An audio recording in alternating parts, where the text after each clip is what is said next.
Hey there, it's Megan Jansen here with Employee Wellness Solutions Network. I'm so excited to be speaking with a very knowledgeable lady today on workplace stress and burnout.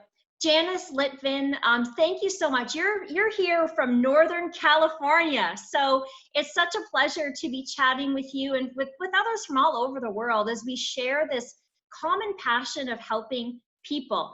As you know, and we spoke about a little earlier, I'm on a mission to elevate the profile and continue the conversation about healthy workplaces. And I'm really so happy to have you on today as we discuss your passionate topic of stress. Thank you so much, Megan. I'm happy to be here. Awesome. Let's get right into it. You're a professional speaker on workplace wellness, stress, and burnout. You started in this industry through Zumba. First of all, Yes. tell me how that happened, and we'll get right into some questions for you.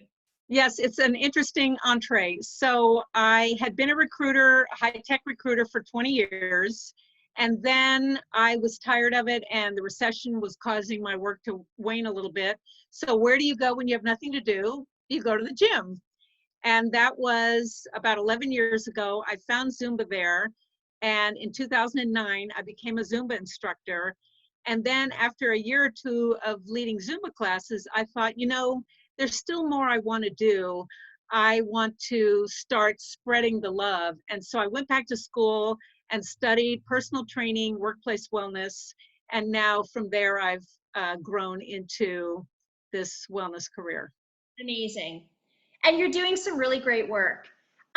Stress is such a massive high percentage of people. People are dealing with stress and burnout all the time. And as people get stressed, it can lead them to burnout. So first of all, can you maybe help me distinguish the stress versus burnout? Are they interconnected? Are they different? Let's start with that.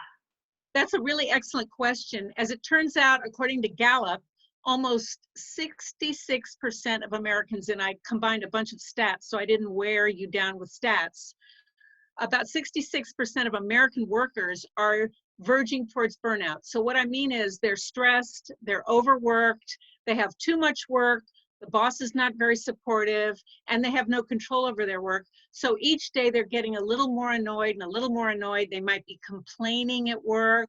They might start calling in sick. They just start to lose their passion for their job. And suddenly one day they just don't have any more energy to give. And then I would call that burned out. So they get from stress is maybe not dealing or coping well, and then that sort of transitions into burnout. A lot of people who talk about stress talk about sort of what you can do about the symptoms, including physical activity, meditation, mindfulness, journaling, etc. I think all those are important, very important, and I think we have to go deeper. And I think we have to figure out what it is about me that makes me react or overreact to stress and exaggerate things that happen, whether it's at work or at home. And then we have to really look at, well, how do I react? For example, let's say you're in a meeting at work and you finally have the nerve to raise your hand and give a suggestion, and the people, the higher ups or the leaders in the room either ignore your suggestion, a physical reaction. It's really, really important to acknowledge what your body's trying to tell you, because if you ignore it, you know what happens? Eventually you explode. Well, what can people do when they start feeling themselves get angry? So there are a number of things. There are simple things, and then there are deeper things. I'll give you the simple thing, which we talk about, the 999 rule. Is this going to matter to me in 9 days, 9 weeks, or 9 months? If the answer is no, let it go. Now I know that sounds overly simplistic, but we all of us naturally tend to make a bigger deal out of stress that's especially very personal like our work life. So the first thing you have to do is try to take the time, either during your workday, go take a break, go take a walk around the block, go get a cup of coffee, sit down with a paper and pen and write down, what am I feeling physically, emotionally, verbally? How am I overreacting? How am I exaggerating? And then you can look at what that does is it engages the prefrontal cortex, which is the executive functioning. When we're in the heat of battle, so to speak, and we're really upset and angry, the amygdala, or the reptilian brain, is taking control. Have you ever heard yourself say, I was so angry I couldn't think straight? That's the amygdala. When you stop, take a breath, and observe your reactions, then read it over at that moment, and even the next day, when you read it over, the feelings are separated. They're here on this piece of paper, and then you can take a more analytical approach. I love that. What a great suggestion to help really lower that feeling. Would that be an example of what people could do to help change their attitude or change their behavior towards stress and how they're feeling about their stress?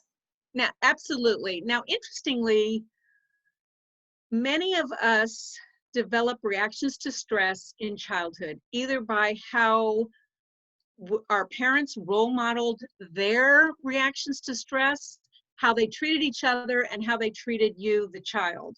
And so we begin to develop all kinds of feelings based on how we were treated. I recently met a man who's doing research about the inherited facets of behavior, which is a very interesting topic. I'm still digging into that. But at some point along the way, we learned the behavior of how to react. And so what I want to do is help people unpack those patterns and try to go back to, how did I feel when? How did I feel when my parents told me, you're not making all A's? Or whatever it is the ongoing criticism was. How did my parents treat me? Now, there are some people out there whose parents were perfect parents, but there are many people whose parents weren't the perfect parents. And everybody did the best they could. And the interesting part is we all come to work with a different set of baggage. And we all need to unpack those bags, so to speak, and figure out who we are and how we can change. And I could give you an example of that change process. Sure, I'd love to hear that. That's amazing. Okay, so there's this acronym someone told me called STOP. Stop, take a breath, observe, and proceed. I'll give you a simplistic but very... Yeah, that was written somewhere. I'm sorry, I don't have the exact citation. I'll give you a very simplistic example, but this is a perfect example of how I've been working on my own life. So, but first of all, let me say that my information comes from partly myself and partly from research. And the research I've done is in cognitive behavior therapy, modeled by Dr. Albert Ellis in the 60s. And here's a perfect example. I had to go to the Safeway, our grocery store, to buy a gift card for somebody. I had a very limited amount of time. I had called ahead. They had the perfect gift card for this person. I got there and couldn't find the gift card. They had so many gift cards and I couldn't find the gift card. And I felt myself getting really angry because I was on a very tight time budget. And I started playing this long dialogue in my head. They're so stupid. How come they told me they had the gift card? I can't believe I'm in this situation. I'm going to really tell them what I think. Suddenly, because this is after now 5 or 6 years of working on myself, I suddenly was able to stop, observe what I was doing to myself and say, is this situation worth this degree of anger? And when you stop and ask yourself, is this situation worth this degree of anger? Quite often the answer is no. And so I said to myself, it is up to you to decide how you're going to treat yourself and how you're going to treat the employees in the store. I love that. I love that acronym STOP, and I'm going to use that for myself. I love that. Janice, what can managers do? Okay, great. What can managers do to help their people at work? Okay, so the research shows that people are burned out for a couple of reasons, and that's where the managers come in. Overloading people with a lot of work. Here in high-tech Silicon Valley, the requirements change every week, so you start a project, then you got to switch gears, and you got to switch back. So there's free food, there's sleeping rooms, there's chair massage, there's fitness centers, But if the manager is not supporting the people in their work, it doesn't matter what else, it all falls down to the manager. The manager needs to be more supportive. They need to know the names of the two most important people on every teamer's list. Become emotionally intelligent, which is a skill and it can be developed. They need to ask the people, how are you doing? I see, especially if they see some aberrant behavior, I see that you talk about and headlines. Let them set the course of the work. Let them tell you what they can excel at, and then they will be more passionate and they will give you more bang for your buck. It's definitely a culture enhancement when we have that layer of managers and supervisors so in tune with their people. I think you're right. If they can have that relationship, they're really more likely to get more out of their teams. So I love that personal connection and that personal approach. I want to make clear that a manager does not know how you're in your own head, sitting at your desk or at your standing desk, mumbling to yourself, and they don't know what's going on. They can't help you. You have to be willing to ask for help. Hopefully the manager, but you have to communicate, and they don't really want to burn you out. I love that. Janice, I'm going to end that here. I think you're so wise in your strategies and tips, and I know you're helping so many people.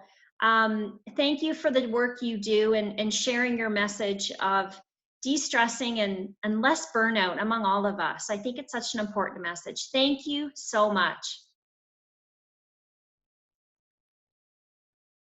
Thank you very much for having me, Megan.